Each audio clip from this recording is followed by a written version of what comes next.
জয় শ্রীরাধে কৃষ্ণ। বন্ধুদের প্রতি আন্তরিক প্রণাম। আমরা সকলেই জানি যে শ্রীমদ্ভগবদ্গীতা এক মহৎ জ্ঞানের ভাণ্ডার, যেখানে মানুষের জীবনের প্রতিটি সমস্যার উত্তর নিহিত আছে। তবুও অনেকেই প্রায়শই প্রশ্ন করে বসে, এতে এমন বিশেষ কি আছে? কিন্তু যদি গীতায় কিছু সত্যিই বিশেষ কিছু থাকে, তাহলে তা হল শ্রীকৃষ্ণ স্বয়ং।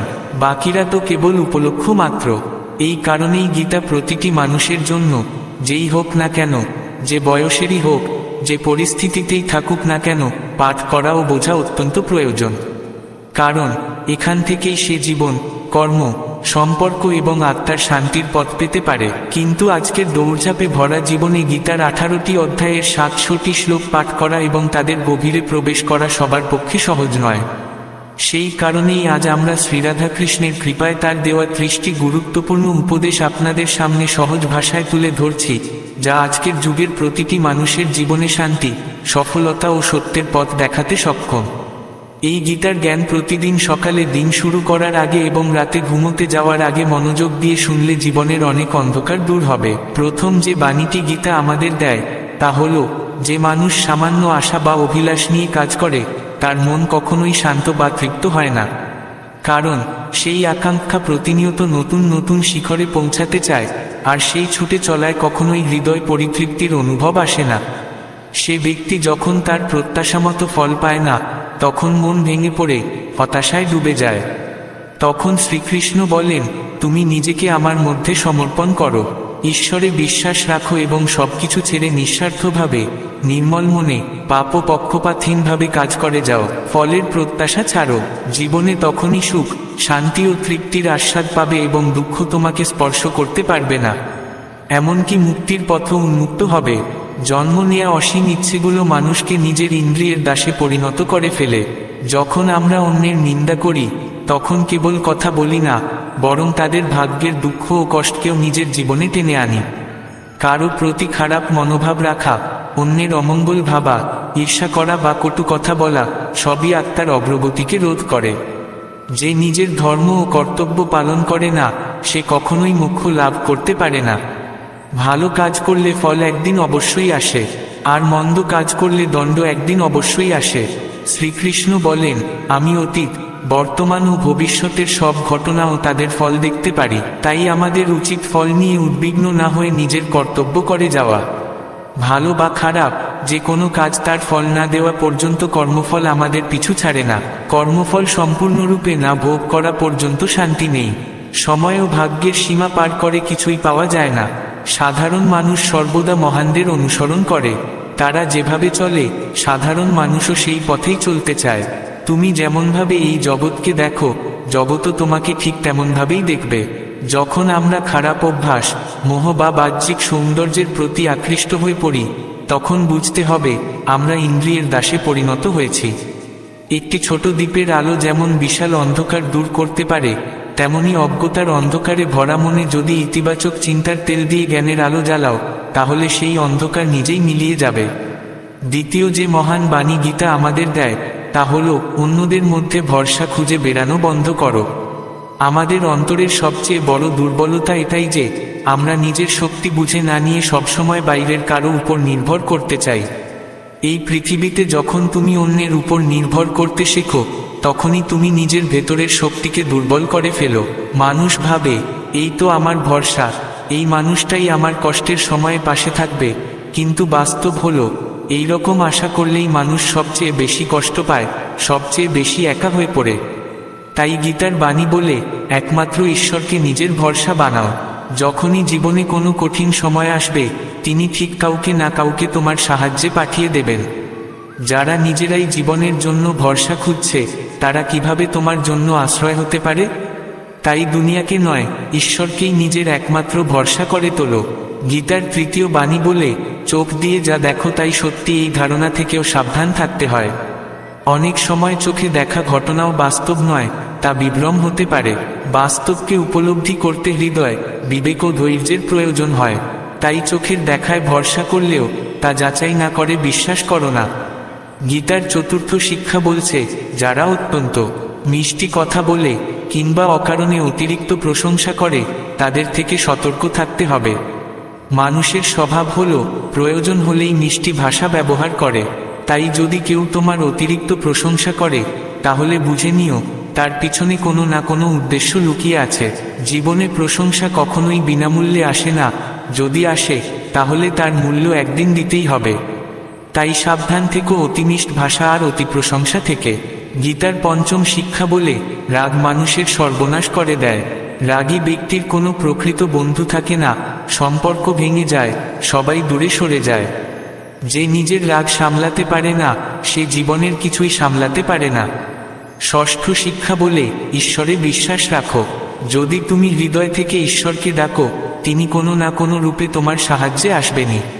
ঈশ্বর তোমার কথা শুনছেন কিনা তা নির্ভর করে তোমার ভক্তি, বিশ্বাস ও অন্তরের আন্তরিকতার উপর। কাউকে সাহায্য করে অহংকার করো না, কারণ সেই কর্ম তখন অর্থহীন হয়ে যায়।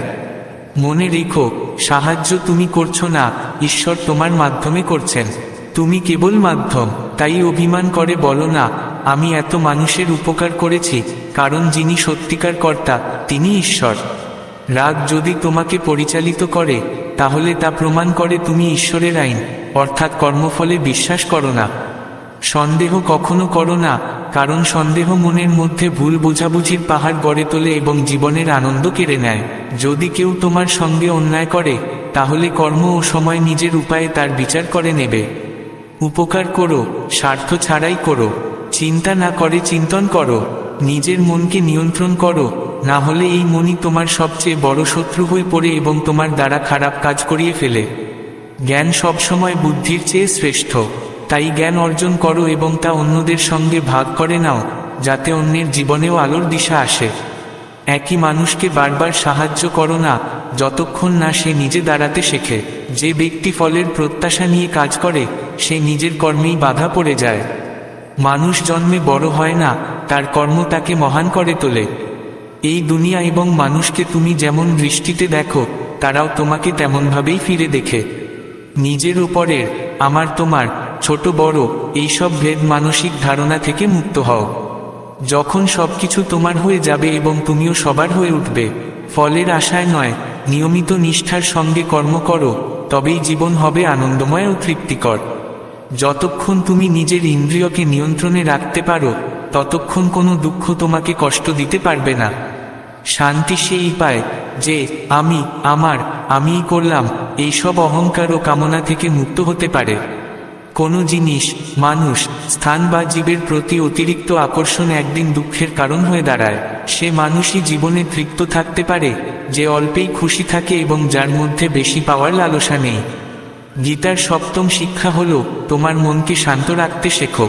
কারণ এক অশান্ত মন জীবনে শুধু কষ্টই নিয়ে আসে, কিন্তু এক শান্ত মন জীবনকে ভালোবাসা, আনন্দ ও পরিপূর্ণতার পথে এগিয়ে নিয়ে যায়। দুঃখ ও সুখ এই দুটোই মনোভাবের ফল।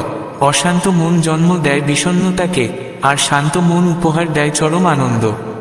গীতার অষ্টম শিক্ষা বলে, কারো প্রতি মাত্রাতিরিক্ত আসক্তি রাখো না। ধৃতরাষ্ট্রের যেমন সিংহাসনের প্রতি মোহ ছিল, যার ফলে তিনি দেশ, সত্য, ন্যায় সব কিছু ভুলে গিয়েছিলেন, এই মোহই শেষ পর্যন্ত অগণিত প্রাণহানির কারণ হয়। তেমনি কোনো মানুষ বা জিনিসের পেছনে পাগলের মতো দৌড়লে, সেটা আদৌ তোমার হবে কিনা তা জানো না, কিন্তু নিজের জীবনটা একদিন তছনছ হয়ে যাবে ঠিকই। গীতা আমাদের শেখায়, আত্মার পথেই সত্যিকার শান্তি আছে। আত্মজ্ঞানী জীবনের প্রকৃত সুকৃতি। মানুষের কথায় যত গুরুত্ব দেবে, ততই নিজেকে নিয়ে সন্দেহে ভুগবে। তাই নিজের উপর বিশ্বাস রাখো, নিজের সামর্থ্যে এগিয়ে চলো। জীবনের কোনো মুহূর্তে কি ঘটে যাবে বলা যায় না। জীবন সীমিত। অতীতের কষ্ট বারবার মনে করে বর্তমানকে নষ্ট করো না। যা কিছু ঘটে গেছে তা মেনে নেওয়াই শ্রেয়। সেই কষ্ট থেকে শিক্ষা নিয়ে বর্তমানকে ঠিক করে ভবিষ্যৎকে সুন্দর করাই সত্যিকারের জ্ঞান। কি হবে আর কি হবে না, এই দুশ্চিন্তায় পড়ে নিজেকে দুর্বল করার চেয়ে কর্ম করে যাও এবং বাকি সব ঈশ্বরের উপর ছেড়ে দাও। যত বেশি চেষ্টা করবে, ঈশ্বরের পথ তত সহজ হবে। নিজেকে তার চরণে সমর্পণ করে দাও। প্রতিদিন সৎকর্ম করো, মানুষের কল্যাণে কাজ করো এবং তাদের সঠিক পথ দেখাও। একজন প্রকৃত জ্ঞানী কখনো কামনাম সুখে লিপ্ত হয় না, তাই জ্ঞান অর্জন করো। যা হয়ে গেছে তা ভালোই হয়েছে, যা এখন হচ্ছে তাও ভালোই হচ্ছে, আর যা হবে তাও নিশ্চয় ভালোই হবে। ভেদ বুদ্ধি ছেড়ে দিয়ে শ্রুতি স্মৃতির জ্ঞান নিজের জীবনে প্রয়োগ না করলে তা পরে লাভ নেই। রাবণ অত্যন্ত বুদ্ধিমান ছিল, কিন্তু সে ছিল জ্ঞানহীন। তার অজ্ঞতা, রাগ, কামনা ও অহংকারই তার পতনের প্রধান কারণ হয়। শ্রীকৃষ্ণ বলেন, আমি সকল প্রাণীকে সমান চোখে দেখি, কেউ আমার কাছে কম প্রিয় নয়, আবার কেউ বেশি প্রিয় নয়। যে জ্ঞান শুধুমাত্র নিজের ভিতর সীমাবদ্ধ থাকে তা মূল্যহীন। জ্ঞান তখনই মূল্য পায় যখন তা সমাজ ও জগৎ কল্যাণে ব্যবহৃত হয়। তুমি কেন অযথা চিন্তা করো? কেন ভয় পাও? কে তোমাকে হত্যা করতে পারে? আত্মা কখনো জন্মায় না, আর তাকে কেউ হত্যা করতে পারে না। এটাই জীবনের চূড়ান্ত সত্য। মানুষের কর্মই তাকে ঈশ্বরের নিকট পৌঁছে দেয় অথবা দূরে সরিয়ে দেয়। তাই সব সময় সৎ ও সৎকর্মেই মন দাও। যখনই পৃথিবীতে পাপ, অহংকার ও অন্যায় চরমে পৌঁছায়, তখনই আমি ধ্বংসের রূপ নিয়ে ধর্ম পুনঃপ্রতিষ্ঠার জন্য অবতরণ করি। যে দান কোনো প্রত্যাশা ছাড়াই কর্তব্যবোধে একজন প্রয়োজনমন্দকে দেওয়া হয়, সেটাই সত্যিকারের সাত্ত্বিক দান। যে ব্যক্তি নিজের মন জয় করতে পেরেছে, সে আসলে ঈশ্বরকেই পেয়ে গেছে, কারণ সে শান্তি অর্জন করেছে। তার জন্য সুখ, দুঃখ, গরম, ঠান্ডা, অপমান বা সম্মান কোনো কিছুই আর গুরুত্বপূর্ণ নয়। একজন জ্ঞানী ব্যক্তি না তো জীবিতদের জন্য কাঁদে, না মৃতদের জন্য। সংসারে থেকে দায়িত্ব পালন করা, নিষ্ঠা ও সততার সঙ্গে কাজ করে যাওয়া, পরোপকার করা, এই তপস্যারই অংশ। আজকের পৃথিবীতে মানুষ নিজেই মানুষের সবচেয়ে বড় শত্রু হয়ে উঠেছে। ব্যবসা, সম্পর্ক, চাকরি, যেখানেই তাকাও মানুষ মানুষের ক্ষতি করেই চলেছে। প্রতিযোগিতা বেড়েছে, চুরি বেড়েছে, অপরাধ বেড়েছে। শাস্ত্রের বর্ণনায় যেখানে বলা হয়েছিল একদিন মানুষ মানুষকেই খাবে, আজ সেই সময়ই যেন চলছে। কেউ কারো সুখে খুশি নয়, বরং দুঃখে আরো দুঃখ দিচ্ছে। সবাই দেখতে মানুষ, কিন্তু মনুষ্যত্ব আর দেখা যায় না। একবার এক ভিখারি এক ধনীর বাড়ি থেকে বেরিয়ে এসে বলল, এক গ্লাস জল দেবে? খুব পিপাসা পেয়েছে, অনেক দূর হেঁটে এসেছি। ধনী বলল, মানুষ নেই এখন, মানুষ এলে জল পাবে। কিছুক্ষণ পরে আবার ভিখারি বলল, আপনি দয়া করে এক গ্লাস জল দিন, কাছে পিঠে তো আর কোনো বাড়িও নেই। ধনী আবার বলল, মানুষ এলে দেবে। তখন ভিখারি বলল, আপনি নিজেই মানুষ কেন হচ্ছেন না কিছুক্ষণের জন্য? এই তো আজকের বাস্তবতা। কেউ মানুষ হতে চায় না, সবাই কেবল একে অপরকে ঠকানোর খেলায় ব্যস্ত। তাই এই কালোযুগকে বলা হয় স্বার্থের যুগ। সবাই কেবল নিজের স্বার্থে অন্যের সঙ্গে সম্পর্ক রাখে। গীতা বলে, জীবনে কখনো নিজেকে কারো অত্যাবশ্যক করে তুলো না। যতক্ষণ না তুমি কারো প্রয়োজন, ততক্ষণ কেউ তোমাকে ঠকাতে পারবে না। কিন্তু যেই মুহূর্তে তুমি কারো উপর নির্ভরশীল হয়ে পড়ো, সেদিন থেকেই সে তোমার উপর আধিপত্য বিস্তার করতে শুরু করে। অনেকেই এমন আছে যারা নিজের কাজের লোক বা গৃহপরিচারিকার উপর এত নির্ভরশীল হয়ে পড়ে যে তারা সবকিছু মেনে নিতে বাধ্য হয়। কারণ তারা জানে নিজের পক্ষে ওই কাজ করা সম্ভব নয়, আর অন্য কাউকে খুঁজে পাওয়াও সহজ নয়। তখনই শুরু হয় সমস্যার আসল রূপ। কিন্তু যখনই সেই কাজের লোক বুঝে যায় আপনি নিজের কাজ নিজেই সামলাতে পারেন, তখনই তারা আপনাকে সম্মান করতে বাধ্য হয়। ঠিক একইভাবে যদি আপনার চাকরি এমন হয় যেখানে আপনি জানেন আপনার বস অন্যায় করছে, তবু সহ্য করেন কারণ আপনি জানেন আপনি নির্ভরশীল, তাহলে সেই মানুষটি নিশ্চয়ই তার সুবিধা নেবে। যে পরিবারে তুমি বাস করো, যদি সেই স্থানেও তুমি কারো উপর নির্ভরশীল হয়ে পড়ো, তবে সেখানে তুমি নিজের অস্তিত্বই হারিয়ে ফেলো। কারণ তুমি তো সেখানেই থাকো, সেখান থেকে পালানোর জায়গা নেই। তখন সেই মানুষ তোমার মাথায় চেপে বসে তোমাকে নিয়ন্ত্রণ করতে শুরু করে। দুর্বল মানুষকে নিয়ন্ত্রণে রাখতে লোকের মজা লাগে। তারা চায় তুমি চুপচাপ সব মেনে নাও, হাসি মুখে সব সয়ে যাও। তুমি যত ভালো হও না কেন, যত কিছুই করো তাদের খুশি করার জন্য, তারা তখনও তোমাকে অবহেলার চোখে দেখবে, তোমার ডানা কেটে দেবে যাতে তুমি কখনোই উড়তে না পারো। তারা চায় তুমি সবসময় নিচুতে থাকো, উপরে উঠতে না পারো। কারো ওপর নির্ভরশীল হওয়া মানে যেন নিজের ইচ্ছায় দাসত্ব গ্রহণ করা। তুমি যদি খেয়াল করো, তোমার জীবনে সবচেয়ে বেশি কষ্ট তারাই দেয় যাদের তুমি নিজের জন্য অপরিহার্য মনে করো। আসলে দুঃখ আসে সেই সম্পর্ক থেকে যেখানে তুমি ভেতর থেকে কারো প্রয়োজন অনুভব করো। এই প্রয়োজন শুধু শরীর বা কাজে নয়, সবচেয়ে বড় প্রয়োজন হয় মনের। তুমি মনে করো কারো তো দরকার আছে, না হলে তো সুখী হতে পারবো না। এই একাকিত্বই তোমাকে ঠেলে দেয় ভুল মানুষের দিকে, যারা তোমার সেই দুর্বলতার সুযোগ নেয়। তুমি ভাবো তারা আসবে সুখ দিতে, অথচ তারা নিয়ে আসে এমন কষ্ট যা রক্তকেও কান্নায় ভাসিয়ে দেয়। একটা কথা মনে রেখো, মা বাবার ছাড়া এই পৃথিবীতে কেউ আজ পর্যন্ত এমন হয়নি যার তুমি প্রয়োজন হলে আর সে তোমার কোনো সুযোগ নেয়নি। তাই কখনো নিজের জীবনকে এমন অবস্থায় আনো না যেখানে তুমি কারো প্রয়োজন হয়ে পড়ো। গীতার শিক্ষা বলে, যে ব্যর্থতার ভয় বারবার চেষ্টা করা ছেড়ে দেয় সে জীবনে কখনো বড় সাফল্য পায় না। রাগ থেকে বিভ্রান্তি জন্মায়, বিভ্রান্তি থেকে বুদ্ধির ব্যর্থতা আসে, আর বুদ্ধির নষ্ট হলে মানুষ নিজের সর্বনাশ নিজেই ডেকে আনে। সাফল্যের দরজায় 5টি চাবি লাগে: সৎ ভাবনা, একাগ্রতা, আন্তরিক নিষ্ঠা, দৃঢ় সংকল্প এবং নির্বিচার চেষ্টা। নিরপেক্ষ ও নিঃস্বার্থভাবে কর্ম না করলে মোক্ষ লাভের আশা বৃথা। যখনই মানুষ নিজের ইন্দ্রিয়ের অধীন হয়ে পড়ে, তখন কামনা, আলস্য ও লোভ তার মনে বাসা বাঁধে। লক্ষ্য অর্জনের জন্য পুরোপুরি আত্মনিবেদন প্রয়োজন। এজন্য ধনের লালসা ত্যাগ করে মনকে কর্মে একাগ্র করাই শ্রেয়। শ্রীকৃষ্ণ বলেন, হে অর্জুন, তুমি শুধু কর্মের অধিকারী, ফলের নয়। ফলের প্রত্যাশা না করে কর্ম করো, তবেই তুমি ফলের যোগ্য হয়ে উঠবে। রাগ মানুষের ভাবনার শক্তিকে শেষ করে দেয়, ফলে সঠিক সিদ্ধান্ত নেওয়া কঠিন হয়ে পড়ে। যদি তুমি কেবল ফল পাওয়ার লোভে কর্ম করো, তাহলে সেই ফল কখনো আশানুরূপ আসবে না।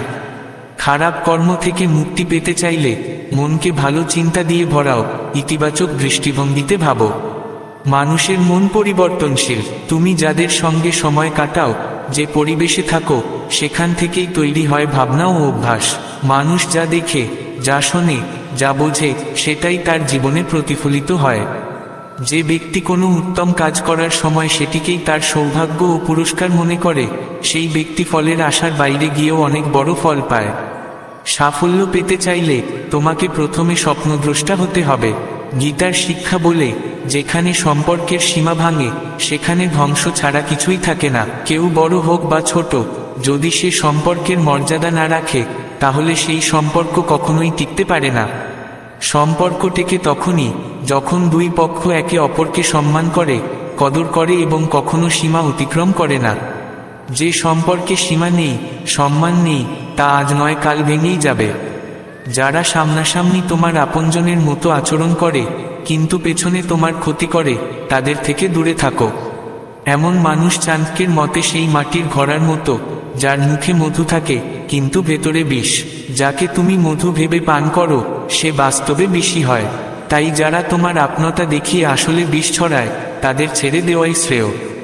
গীতার উপদেশ বলে, নিজের সুখ আর দুঃখ সবাইকে বলা উচিত নয়। কারণ দুঃখের সময় মানুষ সহানুভূতি নয়, উপহাস করে। আর তোমার সুখ মানুষ সহ্য করতে পারে না, হিংসা করে। তাই প্রতিটি চোখে অশ্রু এনে দিও না, প্রতিটি ক্ষত প্রকাশ করো না। সবকিছু সবার সামনে তুলে ধরো না, কারণ এই পৃথিবীতে অনেকেই হাতে নুন নিয়ে ঘোরে। তারা শুধু অপেক্ষা করে কখন তোমার ক্ষতে নুন ছিটিয়ে আরো কষ্ট দিতে পারবে। তাই নিজের সব ব্যথা, সব অনুভূতি সবাইকে বলো না। একমাত্র তাকেই বলো যার মধ্যে তা বোঝার ক্ষমতা আছে, যিনি সত্যিই উপলব্ধি করতে পারেন। গীতার এক শিক্ষা হলো, জীবনে অনেক সময় নতুন কিছু শুরু করতে হলে পুরনো সবকিছুকে একেবারে মুছে ফেলতে হয়। একবার কুন্তী শ্রীকৃষ্ণকে জিজ্ঞেস করেছিলেন, তুমি এত বড় মহাযুদ্ধ কেন করালে? তখন কৃষ্ণ বলেছিলেন, অধর্ম সীমা ছাড়িয়ে গিয়েছিল, আর সেই অধর্মের সমূল ধ্বংস করে নতুন যুগ আনার জন্য পুরনো সব ধ্বংস করতেই হতো। যেমন এক পুরনো ভাঙাচোরা রাজপ্রাসাদকে ভেঙে তবেই তার নতুন নির্মাণ সম্ভব, তেমনি জীবনে নতুন সূচনার আগে পুরনোকে সমাপ্ত করতেই হয়। যখনই তুমি নিজেকে একা মনে করো, তখন গভীরভাবে বোঝার চেষ্টা করো, তুমি একাই পৃথিবীতে এসেছিলে এবং একাই ফিরে যাবে। বাস্তবতা হলো, এখানে কেউ তোমার চিরসাথী নয়। এমনকি মা বাবাও একদিন তোমাকে ছেড়ে চলে যান। তাহলে অন্যদের থেকে কি প্রত্যাশা? যদি কেউ পাশে না থাকে, তাহলে মনে প্রাণে মনে রেখো, ঈশ্বর কখনো তোমার সঙ্গ ছাড়েন না। কৃষ্ণ গীতায় বলেন, কেউ তাকে মানুক বা না মানুক, তিনি কাউকে কখনো ছেড়ে দেন না। কারণ প্রত্যেক মানুষ তারই অংশ, তারই সন্তান। তাই কখনোই একাকিত্বে ভেঙে পড়ো না, বরং ভুল সঙ্গের ভয় করো। এক কথায় বলা যায়, কিছু না থাকার চেয়ে ভুল কিছু থাকা অনেক বেশি খারাপ।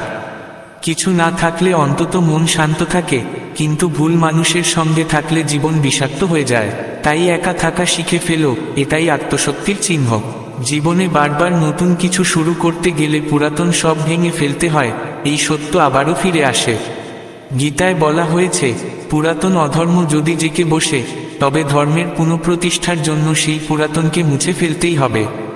গীতার শিক্ষা বলে, কখনো নিজের ধন, পদ বা শক্তির অহংকার করো না। দুঃশাসন ভেবেছিল তার কাছে ভীষ্ম, দ্রোণ, কৃপাচার্য সব বড় যোদ্ধারা আছে, তাই সে পাণ্ডবদের মাটিতে মিশিয়ে দেবে। কিন্তু সেই অহংকারই ছিল তার পতনের মূল। যারা ধন বা ক্ষমতার গর্বে অন্যকে অপমান করে, একদিন সেই গর্বই তাদের শেষ করে দেয়। জীবনে তুমি যতই বড় হও না কেন, নিজের অহংকারকে কখনো কারো সামনে তুলে ধরো না। কৃষ্ণ গীতায় বলেন, মৃত্যু হলো জীবনের একমাত্র স্থির সত্য। তাকে হয়তো কিছু সময়ের জন্য ঠেকিয়ে রাখা যায়, কিন্তু অস্বীকার করা যায় না। এই শরীর হলো এক ভাড়া বাড়ি, যেখানে আমরা অল্প সময়ের অতিথি। শরীর নশ্বর, আত্মা অমর। জন্ম নিয়েছে যেই, তার মৃত্যু নিশ্চিত। আর মৃত্যু হয়েছে যেই, তার আবার জন্ম হবে। তাই এই চিরন্তন সত্য নিয়ে দুঃখ করার কোনো মানে নেই। সত্যকে মেনে নেওয়াই প্রকৃত বুদ্ধিমানের কাজ। মিথ্যাকে জানার পরও সত্য বলে মেনে নেওয়া আত্মপ্রবঞ্চনার নাম। নিজের ভাবনা, নিজের চিন্তা, এই ব্যক্তিগত দৃষ্টিভঙ্গি অনেক সময় ভুল ধারণা সৃষ্টি করে, তাই তা কখনো অন্যের ওপর চাপিয়ে দেওয়া উচিত নয়। বাসনা, রাগ ও লোভ, এই তিনটি হলো নরকের দ্বার। মোক্ষ না পেলে জন্ম ও মৃত্যুর চক্র থেকে মুক্তি পাওয়া যায় না। আগুন যেমন স্বর্ণকে শুদ্ধ করে, তেমনি দুর্দিন সাহসী মানুষকে শুদ্ধ করে তোলে। মানুষের সবচেয়ে বড় শত্রু আর সবচেয়ে বড় বন্ধু হলো তার নিজের মন। সীমাহীন চাওয়া জীবনের শান্তি কেড়ে নেয়। শ্রম ও চেষ্টা ছাড়া ভালো ফল আশা করাটাই বিভ্রান্তি। যদি তুমি ধর্মের পথে চলো, তবে ফলের চিন্তা না করেও তুমি শান্তি লাভ করবে। নিজের ধর্ম ও কর্তব্যকে ভয় ছাড়াই পালন করতে শেখো। গীতার উপদেশ বলে, যেখানে তোমার জন্য ভালোবাসা নেই, সম্মান নেই, সেখানে কখনো যাওয়া উচিত নয়। মহাভারতের যুদ্ধ শুরুর আগে শ্রীকৃষ্ণ শান্তির বার্তা নিয়ে হস্তিনাপুরে গিয়েছিলেন পাণ্ডবদের পক্ষ থেকে। তখন শকুনি দুর্যোধনকে বলেছিল, এই কৃষ্ণ বড় ধূর্ত, যদি সে আমাদের দলে যোগ দেয়, তবে বুঝে নিও পাণ্ডবদের পরাজয় নিশ্চিত। তাই ওকে আমন্ত্রণ দাও, তুষ্ট করো, যেন আমাদের পক্ষে আসে। শ্রীকৃষ্ণ যখন হস্তিনাপুরে পৌঁছালেন, তখন দুর্যোধন তাকে বলল, আপনি আমার অতিথি হন, আমার বাড়িতে বিশ্রাম নিন, খাবার গ্রহণ করুন। কিন্তু শ্রীকৃষ্ণ সোজাসাপটা উত্তর দিলেন, দুর্যোধন, মানুষ তখনই কারো ঘরে যায়, যখন সেই ঘরে গভীর ভালোবাসা থাকে, অথবা নিজের জীবনে বড় বিপদ এসে পড়ে। আমার জীবনে এখন কোনো দুর্যোগ নেই এবং তোমার মধ্যে আমার প্রতি কোনো স্নেহ নেই। তুমি আমাকে শুধু তোমার স্বার্থসিদ্ধির জন্য ডেকেছ, আর শুধু স্বার্থের জন্য কাউকে ডাকা মানেই অমর্যাদা। আমি তোমার ঘরে কখনো আসব না। এই কথার মধ্য দিয়ে জীবনের এক গভীর সত্য প্রকাশ পায়। যেখানে তোমার সম্মান নেই, ভালোবাসা নেই, কৃতজ্ঞতা নেই, সেখানে কখনো নিজের উপস্থিতি দিয়ে নিজেকে ছোট করো না। শুধু সেই জায়গাতেই থেকো, যেখানে তোমাকে শ্রদ্ধা দেওয়া হয়, ভালোবাসা দেওয়া হয়, এবং তোমার মূল্যের কদর হয়। গীতায় আরও বলা হয়েছে, মূর্খ ও কুটিল ব্যক্তিদের কখনো জ্ঞান দেওয়া উচিত নয়, কারণ এতে তাদের অহং আঘাতপ্রাপ্ত হয় এবং তার থেকে জন্ম নেয় হিংসা। এরপর এক সময় তারা সেই জ্ঞানদাতাকেই কষ্ট দিতে উদ্যত হয়। মানব জীবন অত্যন্ত দুর্লভ, একে বৃথা কেটে যেতে দিও না। এমন কিছু করো যা ভবিষ্যৎ প্রজন্মের অনুপ্রেরণা হয়ে ওঠে। কৃষ্ণ বলেন, যে ব্যক্তি জীবনের মূল্য বোঝে, সেই নিজের জীবনকে মহৎ উদ্দেশ্যে নিয়ে যায়। নিজেকে শ্রেষ্ঠ করে গড়ো, কারণ যখন তুমি নিজের মূল্যের মর্যাদা দেবে, তখনই গোটা বিশ্ব তোমাকে সম্মান জানাবে। জীবন ভবিষ্যতে নয়, অতীতেও নয়, জীবন এই বর্তমান ক্ষণেই নিহিত। তাই বর্তমানকে পূর্ণভাবে আনন্দের সঙ্গে বাঁচো। কৃষ্ণ বলেন, আমারও তোমার অনেক জন্ম হয়েছে, আমি তা মনে রাখতে পারি, কিন্তু তুমি ভুলে যাও। তাই নিজেকে যজ্ঞ করে তোলাই প্রকৃত সাফল্যের পথ। ঈশ্বর তোমাকে বারবার নতুন সুযোগ দেন, কিন্তু মানুষ নিজেকে নিজের ইন্দ্রিয়ের হাতে বন্দী করে সেই সুযোগ হারিয়ে ফেলে। সুযোগ পেলে সৎকর্মে ব্যস্ত হয়ে পড়ো, ফলের প্রত্যাশা না করে শুধু কর্তব্য করে যাও। কারণ গীতার বাণী বলেছে, যে ব্যক্তি ফল চায় না এবং যে ফলকে ঘৃণা করে না, সেই প্রকৃত সন্ন্যাসী। সত্যিকারের যোগী সেই, যে পূর্ণ নিষ্ঠা ও কর্তব্যবোধ নিয়ে কাজ করে যায়, ফল নিয়ে চিন্তা না করেই। জীবনের যে কোনো উচ্চতা অর্জন সম্ভব, যদি তুমি নিজের মনের ওপর নিয়ন্ত্রণ আনো এবং নিজের ওপর বিশ্বাস রাখো। ঈশ্বর মানুষকে দুর্বলতা দিয়ে পাঠান, কিন্তু নিজের সীমা, নিজের শক্তি মানুষ নিজেই স্থির করে। গীতায় বলা হয়েছে, তুমি যত ভালো হও না কেন, যদি অসৎ লোকদের সঙ্গে থাকো, তবে তোমার পরিণতিও তাদের মতোই হবে। ভীষ্ম পিতামহ একজন ব্রহ্মচারী, নীতিবান ছিলেন, তবুও তিনি যখন ধর্মের পক্ষে না দাঁড়িয়ে দুর্যোধনের সঙ্গে রইলেন, তখন তার পরিণতিও হলো একটি পরাজিত যোদ্ধার মতো। দ্রোণাচার্যও ছিলেন গুণী ব্রাহ্মণ, কিন্তু তিনিও সেই একই ভুল করলেন এবং মৃত্যুকালে চরম যন্ত্রণার শিকার হলেন। এই শিক্ষা দেয় যে, কেবল উপস্থিত থাকার জন্য যদি তুমি অন্যায়ের সঙ্গে থেকো, তবে ফলাফল সেই অন্যায়ের সঙ্গেই ভাগাভাগি করতে হবে। এমনও সময় আসবে যখন তুমি বলবে, আমি তো কিছু করিনি, তবুও কষ্ট পাবে, কারণ তুমি তাদের সঙ্গ দিয়েছিলে। গীতার উপদেশ বলে, যে ব্যক্তি জীবনে প্রতারণা করে, তার শেষ হয় অত্যন্ত করুণভাবে। দূতসভায় যেভাবে শকুনি ও দুর্যোধন মিলে পাণ্ডবদের প্রতারিত করেছিল, সেই ছলনার প্রতিফল একদিন তাদের নিজেদের দিকেই ফিরে আসে। দুর্যোধনের সেনাপতিরা একে একে প্রতারণার মাধ্যমেই পরাজিত ও নিহত হয়, কারণ দুর্যোধনের জীবনের মূল মন্ত্রই ছিল ছলনা, এবং শেষ পর্যন্ত সেই ছলনাই তার মৃত্যুর কারণ হয়। এমন জীবন কেউ চায় না, তাই জীবনকে গড় সত্য, ধর্ম আর সৎচিন্তার ভিত্তিতে। কারণ গীতার শিক্ষা বলে, যে যেমন করে সে তেমনই ফল পায়। যে ব্যক্তি নিজেকে খুব বেশি চতুর মনে করে, ভাবে যে অন্যকে ঠকিয়ে দিয়েছে, বোকা বানিয়ে দিয়েছে, একদিন ঠিক কেউ না কেউ তার জীবনেও এমন আসবে যে তাকে ঠিক সেভাবেই ঠকাবে। কারণ কর্ম কখনো ভুলে যায় না, কর্ম মানুষের মুখ মনে রাখে। তুমি যেমন কর্ম করবে, তেমন ফল একদিন না একদিন তোমার কাছেও পৌঁছবেই।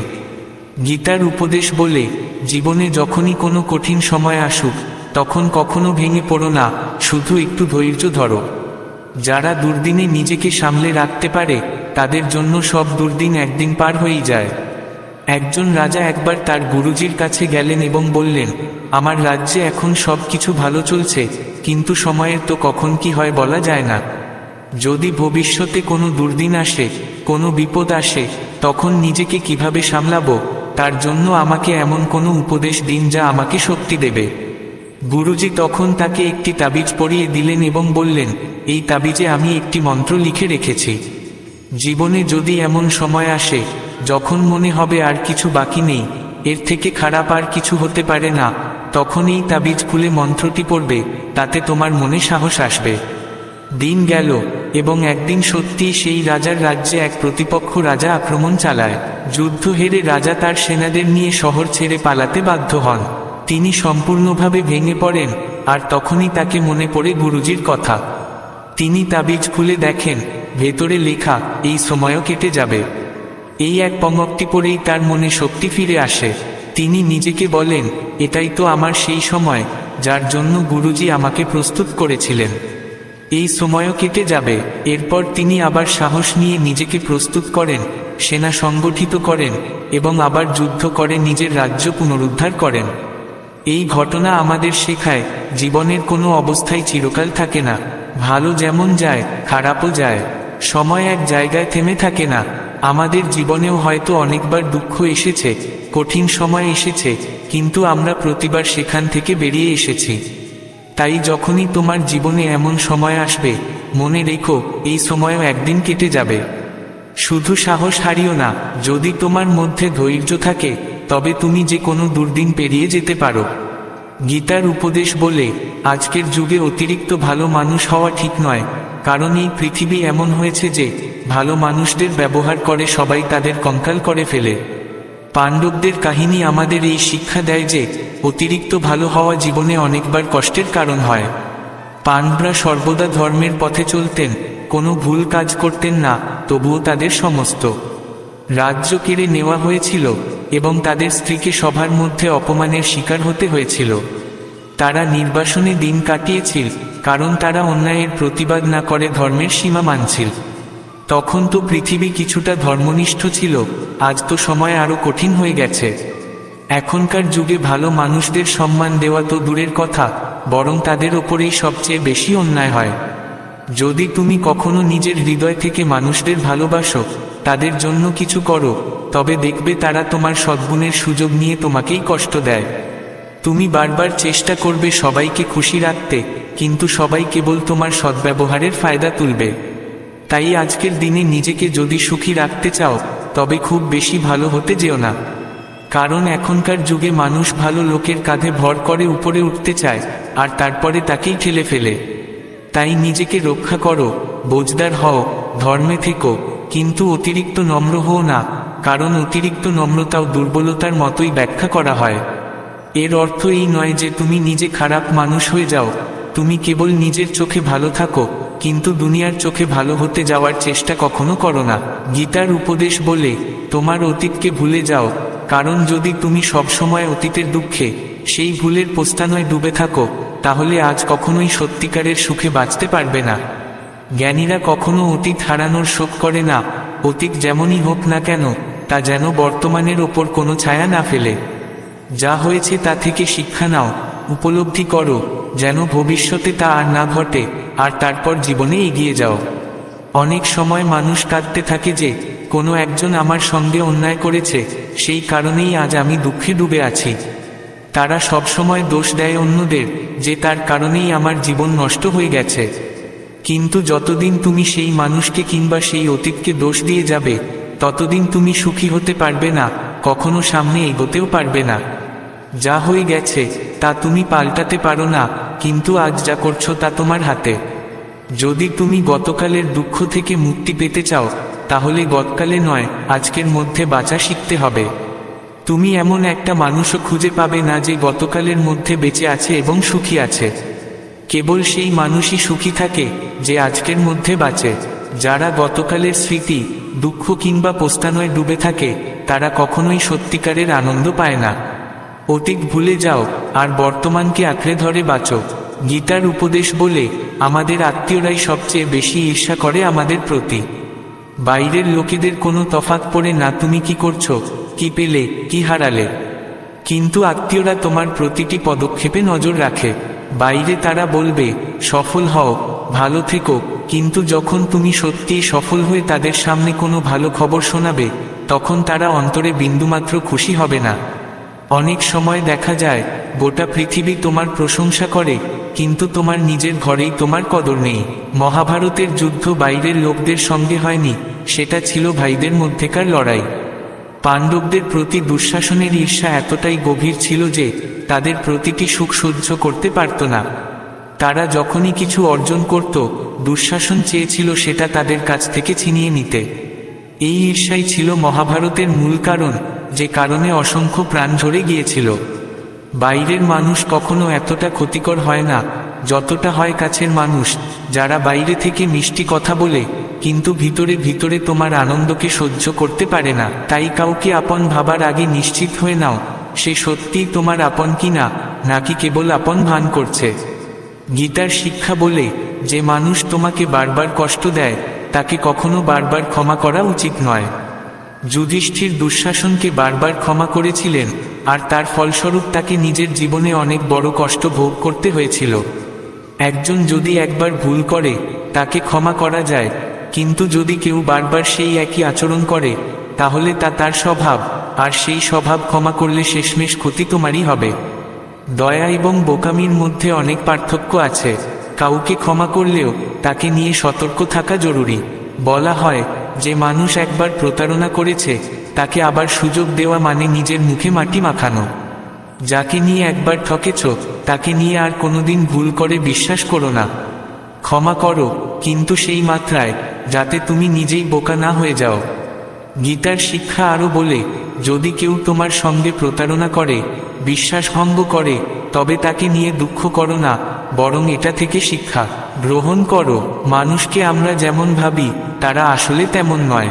এই পৃথিবীতে অনেকেই মুখোশ পরে থাকে, প্রত্যেকে নিজেকে ভালো দেখানোর চেষ্টা করে, কিন্তু ভালো হওয়ার চেষ্টা করে খুব কম মানুষ।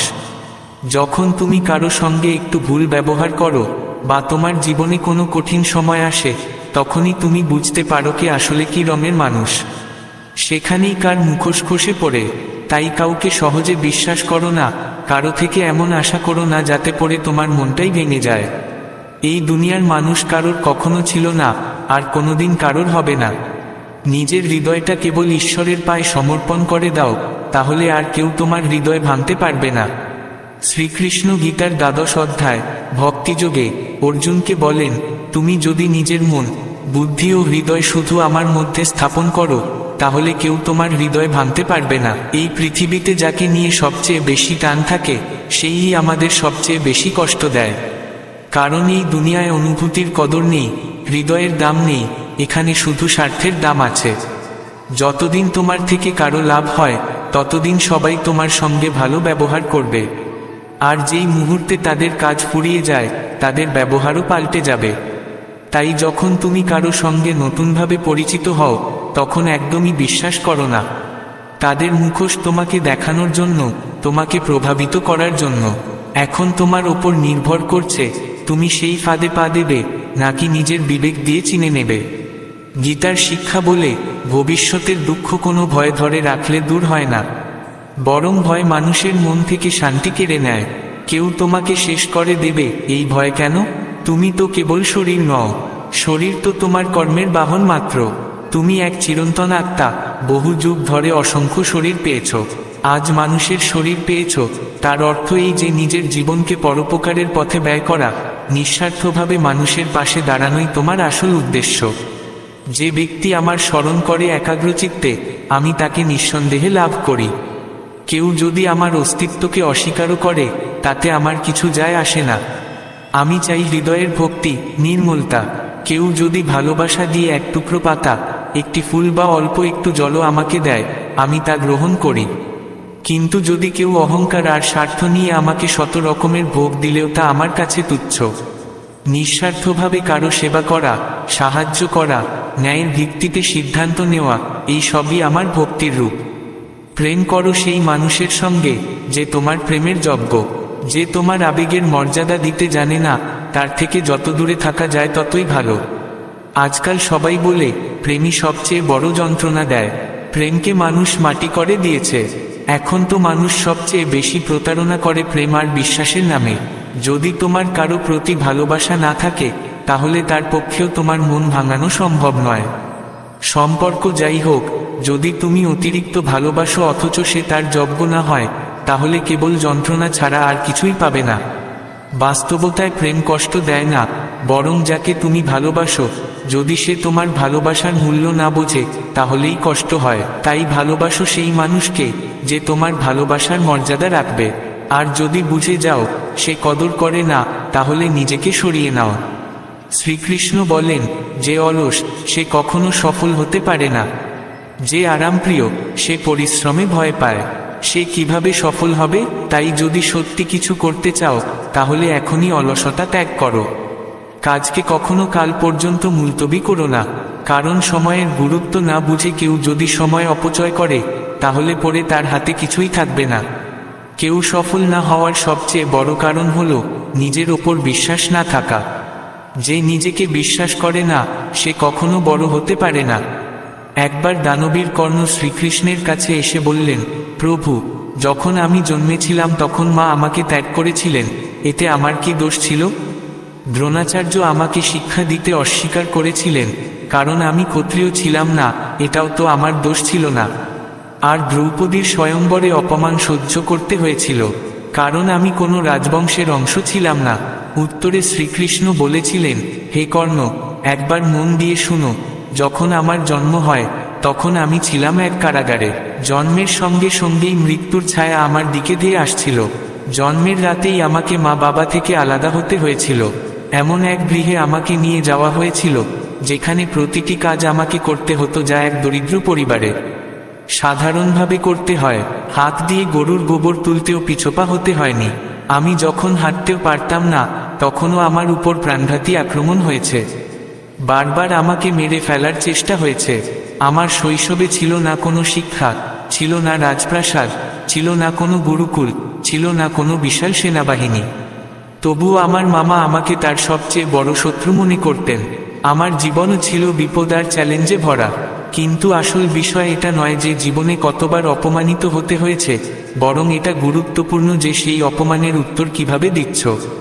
তোমার জ্ঞান আছে, তুমি তার সঠিক ব্যবহার করো এবং কিভাবে প্রতিটি কঠিন সময়কে পেরিয়ে এগিয়ে যাও, এটাই সবচেয়ে বড় শিক্ষা। সবকিছু শুধু বই থেকে শেখা যায় না, কিছু স্বার্থপর মানুষ থেকেও অনেক কিছু শেখা যায়। ভুল সেই করে যে পরিশ্রম করে। অলস মানুষের জীবন কেটে যায় শুধু অন্যের দোষ খুঁজে খুঁজে। মানুষের ইজ্জত হয় না, হয় কেবল তার প্রয়োজনের। প্রয়োজন ফুরালেই ইজ্জতেরও অবসান ঘটে। কথা বলা শেখো, নইলে সারা জীবন অন্যের কথা শুনেই যেতে হবে। উড়ে যাওয়া খারাপ নয়, তবে ততটুকুই উড়ো যেখান থেকে এখনো মাটির স্পষ্ট দেখা মেলে। কেবল তারাই তোমার প্রকৃত আপন, যারা তোমার নির্বতাকেও বুঝতে পারে। দুশ্চিন্তা ততটাই করো যতটা করলে কাজ হয়, এমন নয় যে চিন্তায় গোটা জীবন শেষ হয়ে যায়।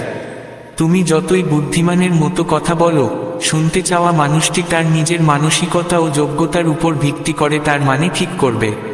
বিশ্বাস করো, যে আজ তোমাকে ভুলে গেছে সেও তোমাকে একদিন মনে করবে, শুধু তার প্রয়োজন এলে। জীবনের কাহিনী এমন যে এখানে নিজের ইচ্ছামতো চরিত্র কেউ পায় না। জীবন নিজের পায়ে দাঁড়িয়ে কাটাতে হয়, অন্যের কাঁধে ভর দিয়ে শুধু জনাজায় তোলা যায়। তোমার হাসি তোমার মুখে ঈশ্বরের স্বাক্ষর, তাকে চোখের জল বা রাগ দিয়ে মুছে ফেলো না। কেউ বন্ধু বা শত্রু হয়ে জন্মায় না, আমাদের ব্যবহার আর শব্দই কাউকে বন্ধু বা শত্রু করে তোলে। যে মানুষ সবসময় দুঃখের কথা বলে, তার দরজায় দাঁড়িয়ে থাকা সুখ বাইরে থেকেই ফিরে যায়। যার ভেতরে আশা আছে, সে জীবনের প্রতিটি পরীক্ষায় পাশ করে। সবাই তোমার নয়, এটাই সত্য। এই যুগের মানুষ বড় অদ্ভুত, খেলনা ছেড়ে এখন আবেগ নিয়ে খেলে।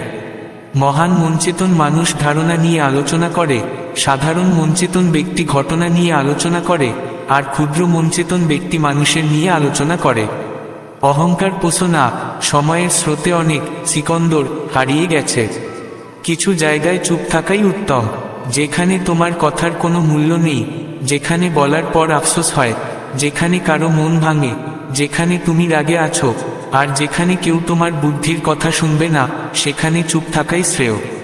যদি অন্যের কষ্ট দেখে তোমার মনেও কষ্ট হয়, বুঝে নিও তোমার আত্মায় ঈশ্বরের উপস্থিতি আছে। শুধু শান্তি খুঁজো, চাহিদা কোনোদিন পূর্ণ হয় না। জীবন জুড়ে লড়াই শুধু ইচ্ছেগুলোর। কেউ দুঃখ চায় না, কেউ কম কিছু চায় না। যার উদ্দেশ্য পরিষ্কার, অনেক সময় তার বিরুদ্ধেই বেশি লোক থাকে। যে তোমাকে সহ্য করতে পারে না, তাকে ছেড়ে দাও, কারণ বোঝা হয়ে থাকার চেয়ে স্মৃতি হয়ে যাওয়া অনেক ভালো। মিথ্যা বেশি দিন টেকে না, সত্য ধীরে হলেও শেষ পর্যন্ত পাশে থাকে। কোনো মানুষের আজ দেখে তার ভবিষ্যৎ নিয়ে হাসিও না, কারণ সময় এমন এক শক্তি যা কয়লাকেও হীরেকে পরিণত করতে পারে। সময় যখন বিচার করে, তখন কোনো সাক্ষী লাগে না। মানুষকে শেষ করে ফেলার জন্য একটা শব্দই যথেষ্ট, কাল করব। না অতিরিক্ত বলাই ভালো, না অতিরিক্ত চুপ থাকাই ভালো। যেমন অতিরিক্ত বৃষ্টি ভালো না, তেমনি অতিরিক্ত রোদও ক্ষতিকর। ভাবো তো, আমাদের জন্ম যদি আমাদের ইচ্ছায় না হয়, মৃত্যু যদি আমাদের ইচ্ছায় না হয়, তবে জন্ম আর মৃত্যুর মাঝের সমস্ত কিছু কিভাবে আমাদের ইচ্ছায় চলবে? জীবনে প্রতিটি সুযোগের সদ্ব্যবহার করো, কিন্তু কারো অসহায়তা নয়। জীবন যেমন সুযোগ দেয়, তেমন ধোঁকাও দেয়। আজকের যুগে সুখী থাকতে হলে একটু স্বার্থপর হতে হয়, এটা কোনো মিথ্যে কথা নয়, এটাই এই সময়ের নির্মম সত্য। যারা তোমার অনুভূতির কদর করে না, তাদের জন্য পাগল হয়ে যাওয়া কোনো ভালোবাসা নয়, এটা নিছকই বোকামি। বাতাস যেমন ঋতুর মোড় ঘুরিয়ে দিতে পারে, তেমনি প্রার্থনাও যন্ত্রণার দিন বদলে দিতে পারে। যা তোমার হৃদয় আছে তা বলার সাহস রাখো, আর যা অন্যের মনে আছে তা বোঝার জ্ঞান রাখো। সম্পর্ক কখনো ভাঙবে না যদি তোমার মধ্যে থাকে চেষ্টা, ধৈর্য, সাহস আর ইতিবাচক চিন্তা। মানুষ তার লক্ষ্যে পৌঁছাতে পারে এমনকি কঠিন সময়েও, যদি সে তা শুরু করে। কারণ কোনো কাজই শেষ হয় না যদি তা শুরুরই না হয়। কাজ শুরু করাটাই সবচেয়ে কঠিন ধাপ। হার মানো না, আজ হয়তো কঠিন, আগামীকাল হয়তো আরো খারাপ হবে, কিন্তু তারপরের দিন নিশ্চয়ই তোমার জন্য এক সোনালী সকাল নিয়ে আসবে। যদি করার ইচ্ছা থাকে, তবে পৃথিবীতে কিছুই অসম্ভব নয়। যেখানে অন্যকে বোঝা কঠিন হয়ে পড়ে, সেখানে নিজেকেই বোঝানো শ্রেয়। এই দেহ তো মাটির, শ্বাসগুলোও ধার করা, তাহলে অহংকারী বা কিসের? এখানে তো আমরা সবাই কেবল ভাড়াটে। জীবনের পথে সমস্যা আসবেই, কিন্তু যে মানুষ নিজের সমস্যার উপর পা রেখে সামনে এগিয়ে চলে সেই জিতে যায়। আর যে সমস্যাকে মাথায় বসায় সে সর্বস্ব হারিয়ে ফেলে। জীবনে অনেক সময় এমন হয়, বড় বড় বিপদের মধ্যেও আমরা এমনভাবে রক্ষা পেয়ে যাই যেন কেউ আছেন যিনি আমাদের হাত ধরে রেখেছেন। এই অদৃশ্য শক্তিই হলেন পরমাত্মা। তাই মনে রেখো, যখন পৃথিবী তোমার পাশে থাকবে না, তখন ঈশ্বর নিজেই তোমার হাত ধরে থাকবেন। রাগের মুখে একটু থেমে যেতে শেখো, আর ভুলের মুখে একটু নত হতে শেখো। যা তোমার হাতে নেই তার পিছনে ছুটতে থাকলে জীবন এক অস্থির যন্ত্রণা হয়ে উঠবে। জীবন এতটুকু শিখিয়েছে যে দুশ্চিন্তায় থাকলে তুমি একা চলবে, আর নির্ভর হলে পৃথিবীও তোমার সঙ্গে চলবে। একাকিত্বেরও এক আলাদা আনন্দ আছে, এখানে কাউকে হারানোর ভয় থাকে না। তুমি নিজেকে দুর্বল ভেবেই রেখেছ, না হলে যা তুমি পারো তা আর কেউ পারে না। ভাগ্য শুধু কঠোর পরিশ্রমেই বদলে যায়, বসে বসে ভাবলে নয়। জীবন খুবই ছোট, তাই কারো পেছনে দৌড়ানোর চেয়ে নিজের স্বপ্নের পেছনে ছুটে যাওয়াই অনেক শ্রেয়। সঠিক পথ কঠিন হতে পারে, কিন্তু সেই পথে কেউ তোমায় ঠেলে ফেলতে পারবে না। পড়তে পড়তেই শিশুরা হাঁটতে শেখে, ডুবে গিয়েই মানুষ সাঁতার শিখে। আঘাতে ভয় পেয়ে পিছিয়ে যেও না, কারণ সেই আঘাতই মানুষকে গড়ে তোলে। ব্যর্থতার সময় হাজারো কটূক্তি আসবে, তবুও নিরাশ হও না। এই সময়ই তুমি নিজেকে চিনতে পারবে। মা পরে একমাত্র সাহসী এমন কিছু যা মানুষকে কখনো হারতে দেয় না। প্রকৃতিও আমাদের হিরেই বানিয়ে পাঠিয়েছে, শুধু ঘষে নিতে জানতে হবে, তাহলেই ঝলক দেখাবে। সব শিক্ষা বই থেকে নয়, কিছু স্বার্থপর মানুষ থেকেও শেখা যায়। কোনো দরিদ্র বা অসহায়কে নিজের দরজায় অপমান করো না, ঈশ্বর চাইলে ভিক্ষার পাত্রও বদলে দেন। আজ পথ তৈরি হয়েছে, কাল নিশ্চয়ই গন্তব্যও মিলবে। সাহস ও চেষ্টার এই পথ একদিন রং আনবেই। এই দুনিয়ায় কিছুই চিরস্থায়ী নয়, না সময়, না প্রেম, না ঘৃণা, না সম্পর্ক। যদি কেউ তোমাকে না বোঝে, চিন্তা করো না, কারণ ভালো মানুষ আর ভালো বই সবাই বোঝে না। বন্ধুত্ব কখনো স্বার্থ নয়, এ এক বিশ্বাস যেখানে শুধু আনন্দ নয়, বিপদেও পাশে দাঁড়ানোর দায়িত্ব থাকে। এখানে মিথ্যে প্রতিশ্রুতি নয়, বরং সত্যিকারের চেষ্টা হয়। যে সত্য কথা বলে আর সঠিক পথে চলে, সেই দুনিয়ার চোখে সবথেকে বিরক্তিকর লাগে। প্রশংসা যত খুশি করো, অপমান করো ভাবনা চিন্তা করে। মনোযোগ ছোট শব্দ হলেও যার মনে পড়ে, তার জীবন পাল্টে যায়। যখন সম্পর্ক কাঁদাতে শুরু করে, তখন তা উপেক্ষা করতে শেখো, জীবন সহজ হয়ে যাবে। দুঃখ আসার আগেই দুঃখিত হওয়া মানে অপ্রয়োজনীয় কষ্ট ভোগ করা। ব্যর্থতা জীবনের একটি অংশ। যদি তুমি কখনো ব্যর্থ না হও, তাহলে শিখতে পারবে না, আর না শিখলে নিজেকে পাল্টাতেও পারবে না। সময়ের সঙ্গে লড়ে যে ভাগ্য বদলে দিতে পারে, সেই প্রকৃত মানুষ। আগামীকাল কি হবে ভেবে কষ্ট পেও না, হয়তো আগামীকালই তোমার ভাগ্য পাল্টে দেবে। আনন্দ স্বাধীনতার উপর নির্ভর করে, আর স্বাধীনতা নির্ভর করে তোমার আত্মবিশ্বাসের উপর। বিশ্বাস ছাড়া কোনো সম্পর্ক টিকে না। গতকালের ভুলের জন্য যদি আজ কষ্ট থাকে, তবে সেটা মনে রেখে আজকের দিন নষ্ট করো না। যে নিজের লক্ষ্যে হারিয়ে গেছে, সেই সফল হয়েছে। শ্রীকৃষ্ণ বলেন, একজন মানুষ ধ্বংস হয়ে যায় এই 5 কারণে: ঘুম, রাগ, ভয়, ক্লান্তি এবং কাজ ফেলে রাখার অভ্যাস। সাফল্য কখনো সুখের চাবি নয়, সুখই সাফল্যের চাবি। তুমি যদি যা করো তা মন থেকে ভালোবাসো, তাহলে তুমি অবশ্যই সফল হবে। যে ব্যক্তি সবসময় অন্যের মঙ্গলের কথা ভাবে, তাকেই জীবনে সবচেয়ে বেশি কষ্ট পেতে হয়, কারণ সবসময় ফল দেওয়া গাছকেই পাথর মারা হয়। বন্ধুরা, যদি ঈশ্বর শ্রীকৃষ্ণের এই উপদেশ থেকে কিছু শিখে থাকো, তবে অন্তর থেকে বলো, জয় শ্রী রাধে কৃষ্ণ। এই কথাগুলো প্রিয়জনদের সঙ্গে ভাগ করে নাও। মনে রেখো, এই জ্ঞান শুধু শুনে নয়, জীবনে ধারণ করলেই তার প্রকৃত মূল্য বোঝা যায়। জয় শ্রী রাধে কৃষ্ণ। জয় শ্রী রাধে কৃষ্ণ। প্রিয় ভক্তগণ, এই দিব্য বাণী শুরু করার আগে আসুন এক মুহূর্তের জন্য আমাদের মনকে শান্ত করি। চোখ বন্ধ করুন এবং হৃদয় থেকে ডেকে বলুন, হে শ্রীকৃষ্ণ। যে সকল ভক্ত এই পবিত্র বার্তা শুনছেন, তাদের জীবনে আপনার প্রেম, আপনার কৃপা সর্বদা বর্ষিত হোক। তাদের সকল জটিলতা আপনি নিজে খুলে দিন এবং তাদের পথকে ভক্তির আলোয় আলোকিত করে দিন। ভিডিও শুনতে শুরু করার আগে নিচে মন্তব্যে নিজের ভাব, নিজের ভক্তি, নিজের প্রেম প্রকাশ করে 2টি শব্দ লিখুন, রাধে রাধে। এই 2টি শব্দ যখন একসাথে প্রবাহিত হয়, সেখানে এক অপূর্ব শক্তির জন্ম হয়। সেই শক্তি সরাসরি শ্রীকৃষ্ণ পর্যন্ত পৌঁছে যায়। আর যদি আপনি প্রথমবার আমাদের চ্যানেলে এসেছেন, তাহলে এখনই সাবস্ক্রাইব করুন, যাতে এই দিব্য বাণী যখনই আমাদের মাধ্যমে প্রবাহিত হয় তা সবার আগে আপনার হৃদয় স্পর্শ করতে পারে। ঘন্টার বোতামটি চাপতে ভুলবেন না, কারণ পরের বার যখন কোনো নতুন বার্তা আসবে আপনার আত্মা যেন সঙ্গে সঙ্গে তা চিনে নিতে পারে। জয় শ্রীকৃষ্ণ। মাঝে মাঝে মনে হয় না যেন জীবন হাতের ফাঁক দিয়ে ফসকে যাচ্ছে? যেন সব কিছু করার পরেও কোথাও একটা অপূর্ণতা রয়ে গেছে। মন অস্থির হয়ে ওঠে, হৃদয় বিষণ্ণ থাকে, আর এক গভীর শূন্যতা অনুভব হয়। এমন সময় দূর কোথাও থেকে এক কণ্ঠস্বর শোনা যায়, আমি আছি না, তুমি একা নও। সেই কণ্ঠস্বর আর কারো নয়, স্বয়ং ভগবান শ্রীকৃষ্ণের। আমাদের সকলের জীবনে এমন একটি মোড় আসে যখন আমরা বুঝে উঠতে পারি না কি ঠিক, কি ভুল, কে আপন, কে পর, কোন পথে হাঁটব, কি সিদ্ধান্ত নেব। এমনই এক মুহূর্তে অর্জুন দাঁড়িয়েছিল কুরুক্ষেত্রের যুদ্ধে, কিন্তু সে যুদ্ধে বাইরের নয়, মনের লড়াই ছিল অনেক বড়। তার সামনে দাঁড়িয়ে ছিল নিজের লোক, ভাই, গুরু, আত্মীয়, এবং তাকেই তাদের বিরুদ্ধে ধনুষ তুলতে হতো। সে কাঁপছিল, চোখে জল, শরীরে কোনো শক্তি ছিল না। তখন শ্রীকৃষ্ণ তাকে দেখলেন এবং শান্ত স্বরে বললেন, অর্জুন, তুমি যাদের জন্য শোক করছো তাদের জন্য শোক করা উচিত নয়। এই কথা শুধু অর্জুনের জন্য নয়, এই কথা আমাদের সকলের জন্য, আপনার জন্য, আমার জন্য, তাদের জন্য যারা জীবনের কোনো না কোনো মোড়ে এসে ভেঙে পড়ে। এখান থেকেই শুরু হয় গীতার প্রথম অমর প্রেরণা, যা নশ্বর তার জন্য দুঃখ করো না, যা অমর তাই তুমি। শ্রীকৃষ্ণ বলেন, তুমি শরীর নও, তুমি আত্মা, এবং আত্মা কখনো নষ্ট হয় না। আজ যা কিছু তুমি হারিয়েছ, ধন, মান, সম্পর্ক, সম্মান, তা সবই শরীর সংশ্লিষ্ট বস্তু, কিন্তু তোমার যা সত্য তা কখনো মারা যায় না।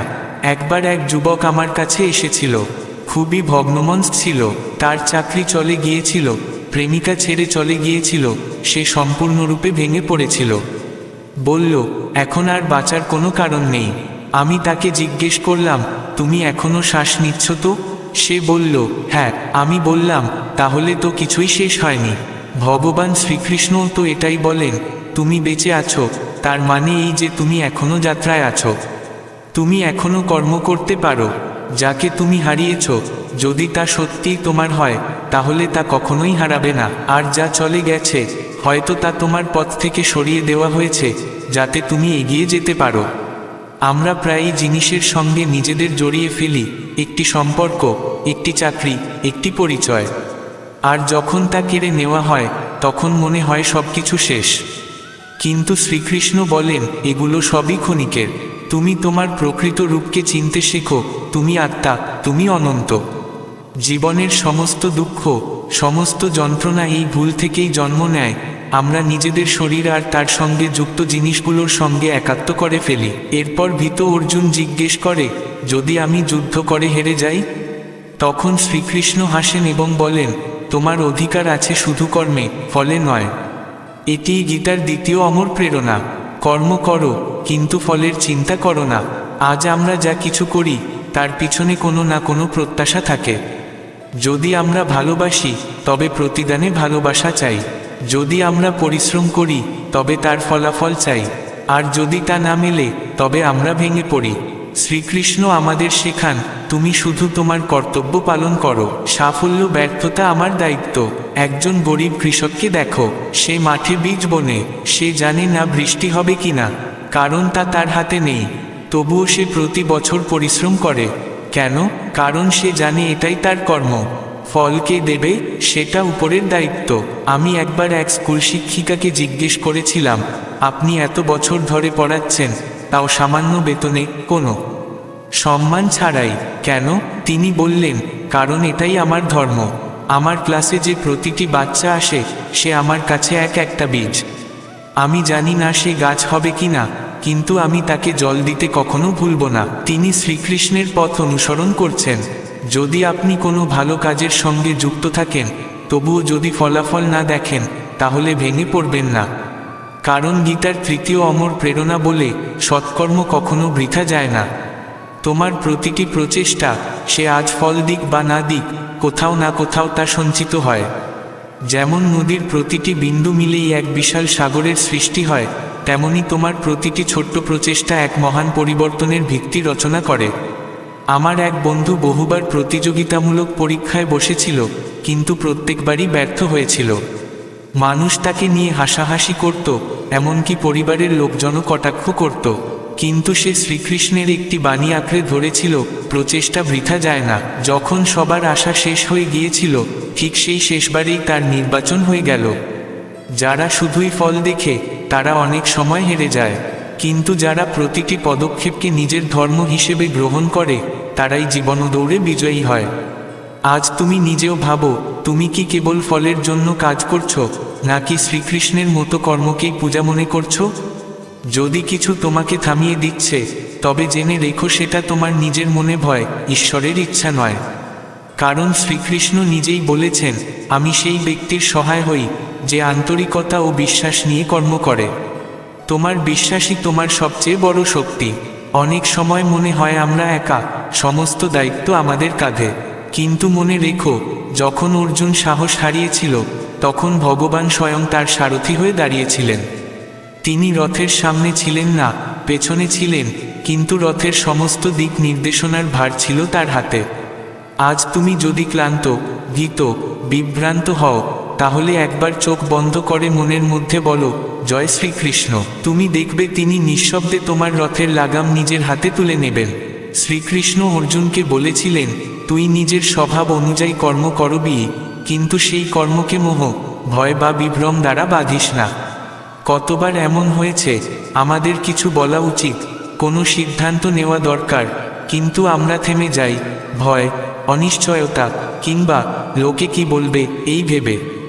আমাদের ভেতরের কণ্ঠ বলে তুই পারবি, কিন্তু বাইরের জগৎ বলে হয়তো এটা ভুল, হয়তো তুই ব্যর্থ হবি। শ্রীকৃষ্ণ এই দ্বিধা ভাঙেন। তিনি বলেন, মোহ ত্যাগ কর এবং সেই পথে চল যা তোর স্বভাবের সঙ্গে মিল খায়। ধরো তোমার ভেতরে সঙ্গীতের প্রতিভা আছে, কিন্তু তুমি ডাক্তার হওয়ার দৌড়ে সামিল হয়েছ কেবল এই কারণে যে সবাই সেটাই করছে, তাহলে তোমার মধ্যে এক অব্যক্ত অস্থিরতা থেকে যাবে। ভগবান শ্রীকৃষ্ণ বলেন, নিজের ধর্মে মৃত্যু পর্যন্ত শ্রেয়স্কর, অন্যের ধর্ম ভয় উপহার দেয়। অর্থাৎ নিজস্ব পথে চলতে গিয়ে পড়ে গেলে সেটাও অনেক ভালো, সেই পথের চেয়ে যা কারো অন্যের। তোমাকে নিজেকে এই প্রশ্ন করতে হবে, আমি কি সত্যিই নিজের জীবনের পথে চলছি, নাকি সমাজের ভয়, আত্মীয় স্বজনের কথা কিংবা লোক দেখানোর প্রতিযোগিতায় ছুটছি? একবার একটি মেয়ে আমার কাছে এসেছিল। সে ইঞ্জিনিয়ারিং পড়েছিল, কিন্তু তার অন্তর থেকে সে একজন লেখিকা হতে চেয়েছিল। আমি তাকে জিজ্ঞেস করলাম, তুমি কি কখনো কিছু লিখেছ? সে বলল, হ্যাঁ, কিন্তু কাউকে দেখাইনি, ভয় লাগে। আমি বললাম, যা লিখেছ সেটা শ্রীকৃষ্ণকে উৎসর্গ করে দাও। তাহলে ভয় কিসের? আজ সে প্রতিদিন লিখছে। তার না আছে টাকার চিন্তা, না খ্যাতির লোভ, কারণ এখন সে সেই পথেই হাঁটছে যেটা তার প্রকৃত স্বভাব। শ্রীকৃষ্ণের চতুর্থ অমর প্রেরণাই হল, নিজের স্বধর্মকে চিনে নাও এবং ভয় না পেয়ে সেই পথে অটল থেকো। যখনই তুমি ভয় পাও, মোহে জড়াও বা বিভ্রান্তিতে পড়ো, তখন নিজেকে বলো, শ্রীকৃষ্ণ বলেছেন, ভয় পুষিস না, যা তোর সত্য সেটাই কর। এবার আসি পঞ্চম প্রেরণায়, যেটা হয়তো সবচেয়ে কঠিন, কিন্তু সবচেয়ে পবিত্র, তুই সব কিছু আমাকে অর্পণ করে দে। শ্রীকৃষ্ণ বলেছিলেন, যা কিছু তুই করিস, যা কিছু খাস, যা কিছু দিস, যে তপস্যা করিস, সবই আমাকে অর্পণ কর। এখন ভাবো, যদি তুমি প্রতিটি কর্ম, প্রতিটি ভাবনা, প্রতিটি কাজ ভগবানকে উৎসর্গ করো, তাহলে কি তুমি ভুল কিছু করতে পারবে? যদি কাউকে ঠকাতে যাও এবং সেই কাজ শ্রীকৃষ্ণকে উৎসর্গ করতে হয়, তবে কি তুমি সেটা করবে? যদি তুমি চুরি করতে যাও এবং সেটাকেও ভগবানকে উৎসর্গ করতে হয়, তবে কি তা সম্ভব? এই জন্যেই শ্রীকৃষ্ণ আমাদের একটা গভীর গোপন কথা দিয়ে দেন, তোমার কর্মকে আমার কর্ম করে দাও, তাহলে পাপ ও পুণ্য এই দ্বন্দ্ব থেকে মুক্ত হয়ে যাবে। একবার এক সাধু জঙ্গলে ভিক্ষা করছিলেন। এক কৃষক তাকে কিছু রুটি দিয়ে বলল, আমি তো শুধু হাল চাষ করি, গোবর তুলি, মাঠে জল দিই, এতে আমার কি হবে? সাধু হেসে বললেন, যদি তুই হাল চাষ করার সময়ও বলিস, হে কৃষ্ণ, এই সেবা তোমার, তাহলে তোর প্রতিটি ঘামও পূজারূপে পরিণত হবে। জীবনের প্রতিটি কাজ, সে রান্না করা হোক, পড়াশোনা, ব্যবসা বা যে কোনো কিছু, যদি তা ভাবনা থেকে শ্রীকৃষ্ণকে উৎসর্গ করা হয় তবে তা সাধনার রূপ নেয়। এখন ভাবো, তুমি প্রতিদিন যেসব কাজ করো সেগুলোতে কি শ্রীকৃষ্ণকে স্মরণ করো? তুমি কি তোমার দুঃখ, কষ্ট, আনন্দ এসব তাদের অর্পণ করো? যদি না করো তবে আজ থেকেই শুরু করো। প্রতিদিন সকালবেলা উঠেই বলো, হে কৃষ্ণ, আজকের দিন তোমায় উৎসর্গ করছি, যা করব তা তোমার পূজা হবে। তারপর দেখো জীবন কিভাবে বদলে যায়। এবার আসি ষষ্ঠ অমর প্রেরণায়, যা সরাসরি হৃদয়কে ছুঁয়ে যায়। যখন কেউ আমাদের ছেড়ে চলে যায় বা জীবনে কোনো অপ্রত্যাশিত ঘটনা ঘটে, তখন আমাদের অন্তর থেকে উঠে আসে সেই বাক্য, যা হয়েছে ভালোর জন্যই হয়েছে। যা হচ্ছে তাও ভালো হচ্ছে, আর যা হবে সেটাও ভালোই হবে। এই বাক্যটি আজও কোটি কোটি মানুষের জীবনে স্থিতি নিয়ে আসে। কারণ যখন খারাপ কিছু ঘটে আমরা প্রশ্ন করি কেন? যখন কেউ চলে যায় আমরা কাঁদি আমার সঙ্গেই কেন? যখন ভবিষ্যৎ অন্ধকারময় দেখায় আমরা আতঙ্কিত হই, এবার কি হবে? কিন্তু শ্রীকৃষ্ণ আমাদের মনে করিয়ে দেন, তুই জানিস না, কিন্তু আমি জানি। যা কিছু ঘটছে তা তোর মঙ্গলের জন্যই ঘটছে। একবার পিছন ফিরে তাকাও, তোমার জীবনের সবচেয়ে বড় কষ্ট, গভীরতম ক্ষত, সেগুলো হয়তো কোনো ভালো বাকের কারণ হয়েছিল। একবার এক ব্যবসায়ীর সব পণ্য জাহাজে করে সমুদ্রে ডুবে যায়। সে ভেঙে পড়ে দেউলিয়া হয়ে যায়। লোকে তাকে নিয়ে হাসে, কিন্তু কয়েক মাস পর জানা যায় সেই জাহাজে যারা ছিলেন তারা সবাই সমুদ্রের দস্যুদের হাতে মারা গিয়েছিলেন, আর তার না যাওয়াই তাকে বাঁচিয়ে দেয়। আজ সে বলে, যদি সেদিন আমার ক্ষতি না হতো তাহলে আমি আজ জীবিত থাকতাম না। ভগবানের লীলা বোঝা আমাদের সাধ্যের বাইরে, কিন্তু বিশ্বাস রাখা আমাদের কর্তব্য। আজ তুমি যদি কোনো কঠিন সময়ের মধ্য দিয়ে যাচ্ছ, তাহলে শুধু মনে রেখো, শ্রীকৃষ্ণের পরিকল্পনা আমার চেয়ে বড়। যা হয়েছে তা আমাকে কিছু শেখাতে এসেছে। শান্ত থেকো, ধৈর্য ধরো এবং শ্রীকৃষ্ণের নাম জপ করে চল। শ্রীকৃষ্ণের এই ষষ্ঠ অমর প্রেরণা, সব কিছু তার ইচ্ছানুযায়ী হচ্ছে, আর সেটাই আমাদের জন্য শ্রেয়।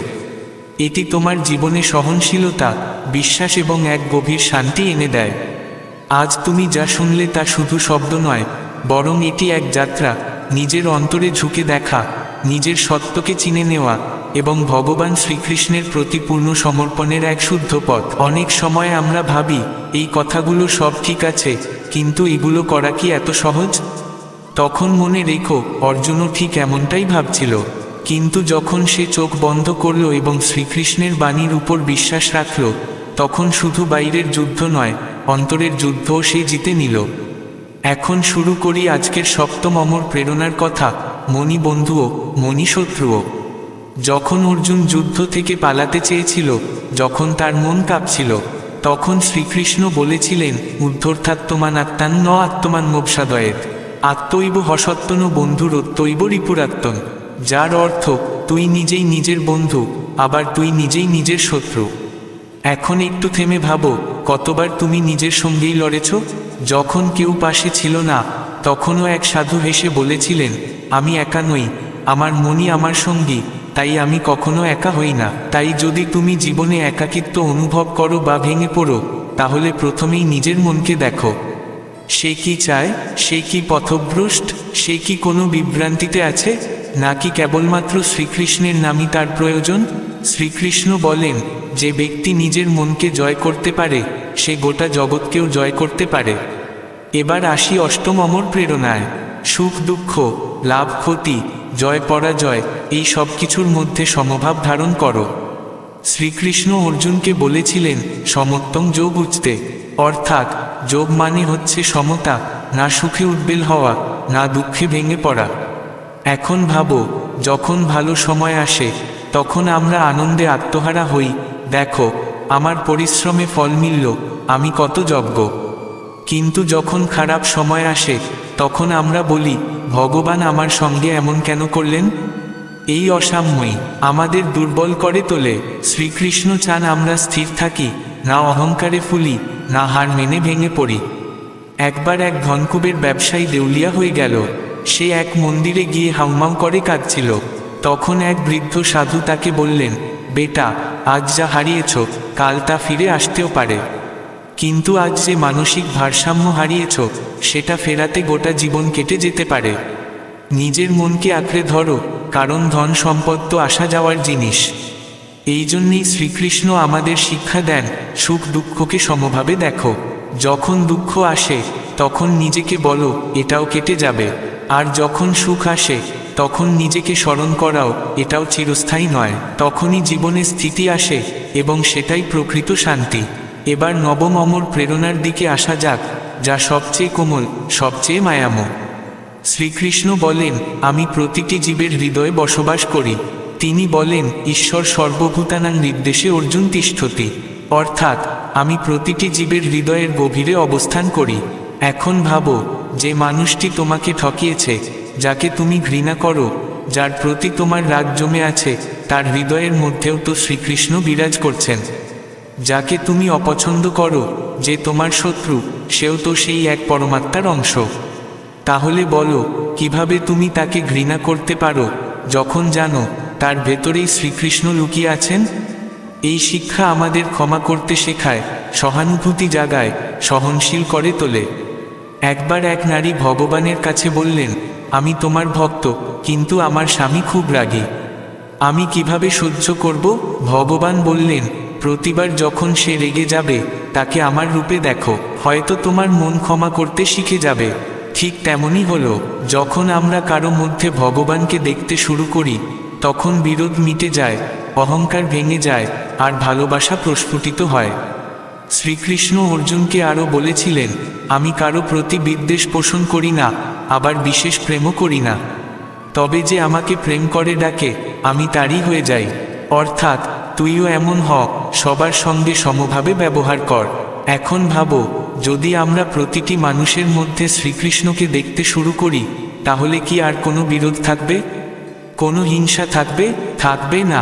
তাই এই নবম প্রেরণাকে হৃদয় দিয়ে গ্রহণ করো।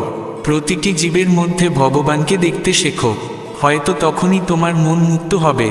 এবার এগিয়ে চলি দশম ও শেষ অমর প্রেরণার দিকে, যেটিকে গীতার সার বলা হয়। শ্রীকৃষ্ণ বলেন, সর্বধর্মান পরিত্যজ্য মামেকং শরণ বর্জ, আহং তাং সর্বপাপে ভো মোক্ষয়িষ্যামি মা শুচ। সব ধর্ম, সব ধারণা, সব দ্বিধা, সব ত্যাগ করে কেবল আমার শরণে চলে আয়।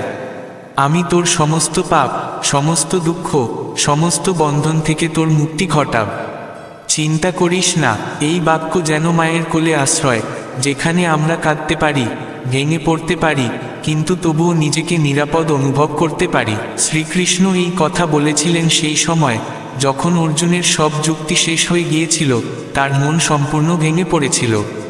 তখন ভগবান বললেন, এবার কিছু ভাবিস না, শুধু আমাকে আঁকড়ে ধর, বাকিটা আমি সামলে নেব। আমরা গীতার সেই 10টি অমর প্রেরণা শিখেছি, যা জীবন বদলে দিতে পারে। প্রতিটি প্রেরণা কোনো সাধারণ কথা নয়, বরং একটি ঈশ্বরীয় দৃষ্টি, যা আমাদের কষ্টের বাঁধ ভেঙে দিয়ে আমাদের অন্তরকে জাগ্রত করে তোলে। এখন প্রশ্ন, এই প্রেরণাগুলো কি কেবল বুঝে নিলেই চলবে? না, কারণ গীতা পড়ার জন্য নয়, জীবনের জন্য। তাই এবার দেখা যাক কিভাবে এই প্রেরণাগুলিকে জীবনে বাস্তবে রূপ দিতে পারি। ধরে নাও, তুমি এই 10টি প্রেরণা বুঝে ফেলেছ, কিন্তু কি এতেই শেষ? না, বোঝা কেবল শুরু, কিন্তু তা বাঁচা, সেটাই সত্যিকারের যাত্রা। যেমন কেউ যদি তোমাকে বলে, জল কিভাবে পান করতে হয়, জল হাতে নাও, ঠোঁটে লাগাও, পান করে ফেলো, তাহলে কি শুধু বোঝা মাত্রেই তৃষ্ণা মিটে যাবে? না, তেমনি যতক্ষণ না এই প্রেরণাগুলোকে তুমি নিজের জীবনে বাস্তব রূপে গ্রহণ করছো, ততক্ষণ পর্যন্ত তা কেবল জ্ঞান, কিন্তু অভিজ্ঞতা নয়। তাহলে প্রশ্ন ওঠে, কিভাবে গীতাকে জীবনের অংশ করব? তাহলে এবার শেখা যাক গীতাকে জীবনে গ্রহণ করার 5টি সহজ উপায়। প্রথম উপায়, প্রতিদিন সকালে একটি শ্লোক বা একটি ভাবনা নাও। যেমন প্রতিদিন চা খাও, তেমনি একটি শ্লোক পড়ো, বেশি নয়, কেবল একটি, এবং সারাদিন সেটিকে মনে মনে জপ করে যাও। ধরো, তুমি এই শ্লোকটি নিলে, কর্মণ্যেবাধিকারস্তে মা ফলেষু কদাচন। তাহলে যখন অফিস যাচ্ছ, মনে মনে বলো, আমার কাজ করাই কর্তব্য, ফল নিয়ে ভাবার কিছু নেই। যখন সন্তানকে পড়াচ্ছ, তখন বলো, কেবল সৎভাবে শিক্ষা দাও, তার ফল ভগবানের হাতে। যখন সম্পর্ক রক্ষা করছো, তখন ভাবো, আমি আমার ভালোবাসা দেব, সে কেমন প্রতিক্রিয়া দেবে, তার চিন্তা করব না।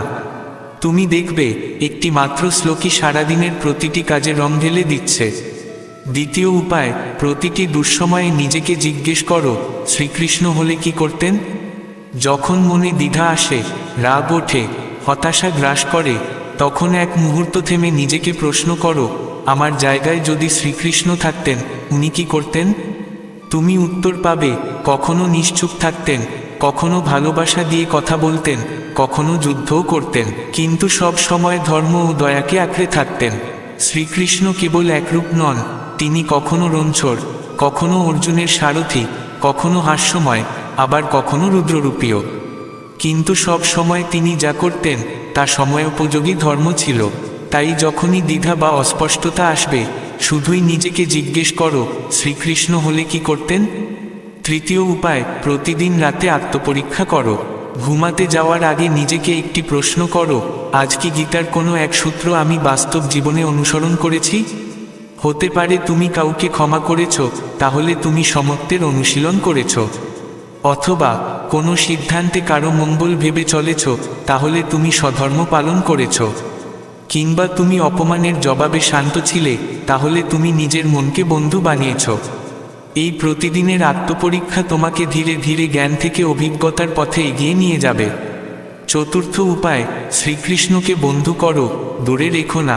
অনেকেই শ্রীকৃষ্ণকে কেবল মন্দিরের মধ্যে মানে, ঘণ্টা বাজিয়ে চলে আসে, কিন্তু শ্রীকৃষ্ণ কেবল মন্দিরে নন, তিনি তোমার হৃদয়ের মধ্যেই আছেন।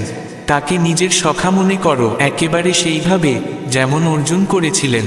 প্রতিদিন তার সঙ্গে কথা বলো, বলো, কৃষ্ণ আজ দিনটা ভালো গেল, বলো, কৃষ্ণ আজ মনটা একটু ভেসে গেল, তুমি ধরে রেখো।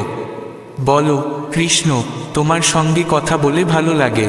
প্রথম দিকে মনে হবে তুমি নিজেই নিজের সঙ্গে কথা বলছো, কিন্তু ধীরে ধীরে তুমি অনুভব করবে এই কথা তোমার নয়, উত্তরও আসছে, আর সেই উত্তরই হবে গীতার মূল সুর, ভগবান ও আত্মার জীবন্ত সংলাপ। পঞ্চম উপায় হলো এই অনুপ্রেরণাগুলো অন্যদের মধ্যেও ছড়িয়ে দেওয়া। যে অমৃত তুমি পেয়েছো সেটা শুধু নিজের মধ্যে রাখো না, সেটা ছড়িয়ে দাও তোমার সন্তানদের, বন্ধুদের, কিংবা কোনো প্রয়োজনমন্দ মানুষের কাছে। যদি কেউ দুঃখে ভেঙে পড়ে, তাকে বলো, তুমি শুধু কর্ম করে যাও, ফলের চিন্তা করো না। যদি কেউ নিজেকেই হার মানে, তাকে বলো, তুই নিজেই নিজের বন্ধু, নিজেই নিজের শত্রু। যদি কেউ সম্পর্কে জড়িয়ে পড়ে, তাকে বলো, প্রতিটি প্রাণে শ্রীকৃষ্ণ বিরাজমান। ক্ষমা করে দাও। তুমি দেখবে যতই তুমি গীতার জ্ঞান ছড়াতে থাকো, ততই তা তোমার নিজের ভেতর আরও গভীরভাবে প্রথিত হতে থাকবে। এখন একটু থেমে কল্পনা করো, এই 5টি উপায় যদি সত্যিই জীবনে নিয়ে আসো, তাহলে কেমন হবে? সকালবেলা একটি শ্লোক, সারাদিন ধরে তার ভাবনায় ডুবে থাকা, দুপুরে কোনো সমস্যায় পড়লে শ্রীকৃষ্ণকে জিজ্ঞাসা করা, রাতে আত্মপরীক্ষা, প্রতিদিন তার সঙ্গে একান্ত কথোপকথন এবং মাঝে মধ্যে এই অমৃত অন্যদের সঙ্গে ভাগ করে নেওয়া, এটাই কি জীবনকে বদলে দিতে পারে না? এটাই কি আমাদের হাঁটা, ভাবনা, দর্শন সব কিছুকে কৃষ্ণময় করে তুলবে না? এটাই গীতাকে জীবনে ধারণ করা। আর মনে রেখো, গীতা শুধু যুদ্ধক্ষেত্রের জন্য নয়, এটি সেই প্রতিটি জায়গার জন্য যেখানে তোমার ভেতরের অর্জুন হার মানে আর শ্রীকৃষ্ণ এসে তোমাকে ধারণ করে। তাই আজ থেকে গীতাকে কেবল একটি বই হিসেবে রেখো না, তাকে হৃদয়ের গভীরে স্থান দাও। সে তোমার পথপ্রদর্শক হবে, তোমার রক্ষাকর্তা হবে। এখন আমরা এসে পৌঁছেছি সেই অন্তিম অধ্যায়, সেই পর্যায়ে যেখানে এতদিনের সমস্ত অনুপ্রেরণা, সমস্ত অনুভূতি ও শ্রীকৃষ্ণের সমস্ত বাণী এসে একসাথে মিশে যায়। তুমি যদি আজ অবধি পৌঁছাতে পেরে থাকো, তবে এর অর্থ তুমি শুধু প্রশ্ন নিয়ে আসনি, এখন তোমার হৃদয়ে উত্তরও প্রতিধ্বনিত হচ্ছে। এই শেষ অংশে আমরা আলোচনা করব এই 10টি অমর অনুপ্রেরণাকে কিভাবে জীবনে স্থায়ী করে তোলা যায়, যাতে জীবনের প্রতিটি ধাপে শ্রীকৃষ্ণ আমাদের পাশে থাকেন। আর এখান থেকেই শুরু হয় সবচেয়ে গভীর আলোচনা। অনেকেই বলেন, আমি গীতা পড়েছি, বুঝেছিও, কিন্তু জীবন তো পাল্টায়নি। শ্রীকৃষ্ণ এই প্রশ্নের উত্তর আগেই দিয়েছেন, শ্রদ্ধাবান লভতে জ্ঞানম, যার মধ্যে শ্রদ্ধা আছে সেই জ্ঞানকে জীবনে ধারণ করতে পারে। এখানে শ্রদ্ধা অর্থ কেবল ধর্মীয় বিশ্বাস নয়। শ্রদ্ধা মানে যখন মন দোল খায়, তখনও গীতার বাক্যে অবিচল থাকা। যখন পথ স্পষ্ট না হয়, তখনও শ্রীকৃষ্ণের সিদ্ধান্তে বিশ্বাস রাখা। এই শ্রদ্ধা সেই ভিত্তি যার ওপর গীতার রাজপ্রাসাদ দাঁড়িয়ে আছে। চলো এবার সেই 5টি জীবন পরিবর্তনকারী সূত্রের কথা বলা যাক, যেগুলো এই 10টি অনুপ্রেরণাকে জীবনে স্থায়ী করে তুলবে। প্রথম সূত্র, যা ঘটছে সেটাই ঘটার ছিল। তুমি গীতায় শিখেছ, মা ফলে সা হ্রস্ব উকার কদাচন। ফলের চিন্তা করো না, কিন্তু যখন মন কষ্টে ভরে ওঠে, যখন আমরা কোনো ক্ষতির মুখে পড়ি, তখন এই অনুপ্রেরণায় স্থির থাকা কঠিন হয়ে যায়। সেই সময় শ্রীকৃষ্ণ মনে করিয়ে দেন, তোমার সঙ্গে যা ঘটছে তা কাকতালীয় নয়, তা তোমার পূর্বসঞ্চিত সংস্কার আর সময়ের পরিণতি। যদি আজ বৃষ্টি পড়ে, কাল রোদ্দুরও উঠবে। যদি আজ মন ভারাক্রান্ত হয়, কাল সেটা হালকা হবেই। কারণ পরিবর্তনই জীবনের স্বাভাবিক নিয়ম। তাই প্রতিটি দুঃখে বলো, শ্রীকৃষ্ণ, যা ঘটছে আমি তা মেনে নিচ্ছি, কারণ তোমার পরিকল্পনা আমার চেয়ে অনেক বড়। দ্বিতীয় সূত্র, নিজেকে শক্তিশালী করে তোলো, অন্যকে নিয়ন্ত্রণ নয়।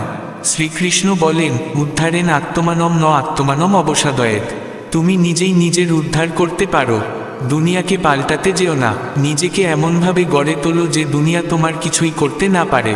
তোমার মধ্যে আছে সেই শক্তি, তোমার চিন্তা বদলানোর, দৃষ্টিভঙ্গি পাল্টানোর, নিজের কর্ম নিজে বেছে নেওয়ার। এটাই গীতার আত্মা। নিজের দিকে মন দাও, নিজের ওপর কাজ করো। তৃতীয় সূত্র, সংগ্রাম থেকে পালিও না, হাসি মুখে তা গ্রহণ করো। অর্জুন যুদ্ধ থেকে পালাতে চেয়েছিল, বলেছিল আমি যুদ্ধ করব না। কিন্তু শ্রীকৃষ্ণ কি করেছিলেন? তিনি যুদ্ধকে সহজ করেননি, তিনি অর্জুনকে শক্তিশালী করে তুলেছিলেন। কেন? কারণ যদি যুদ্ধ এড়িয়ে যাওয়া হতো, তাহলে অর্জুনের আত্মা হেরে যেত। কিন্তু যুদ্ধ গ্রহণ করেই সে নায়ক হয়ে উঠল। আজও যখন তোমার জীবনে সংগ্রাম আসে, শ্রীকৃষ্ণ তোমাকে দুর্বল বলেন না, তিনি শুধু মনে করিয়ে দেন তুমি একজন যোদ্ধা।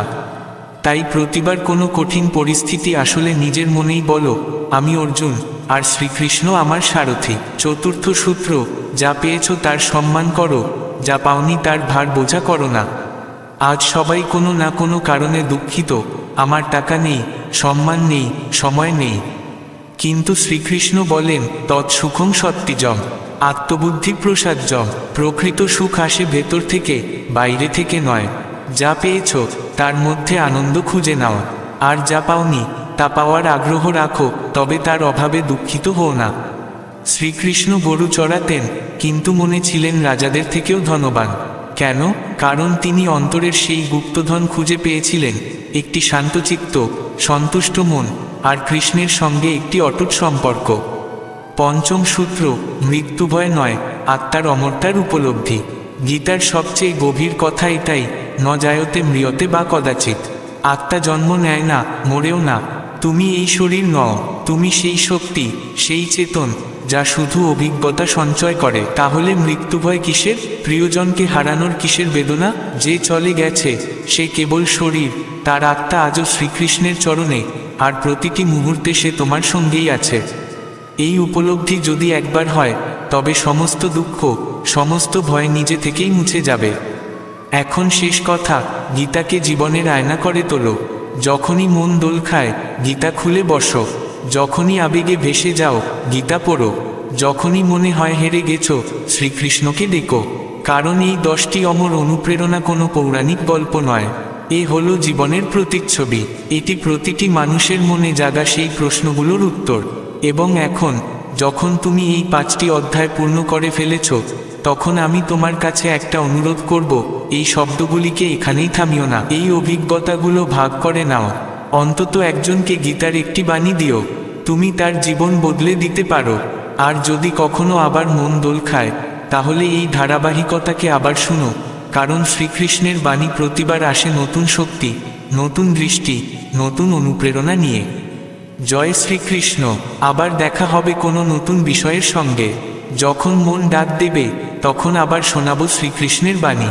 যদি এই ভিডিও ধারাবাহিকতা তোমার হৃদয় ছুঁয়ে যায়, তাহলে কমেন্টে জয় শ্রীকৃষ্ণ লিখে দিও। লাইক করো, সাবস্ক্রাইব করো, যাতে এই বাণী আরও বেশি মানুষের হৃদয় পৌঁছাতে পারে।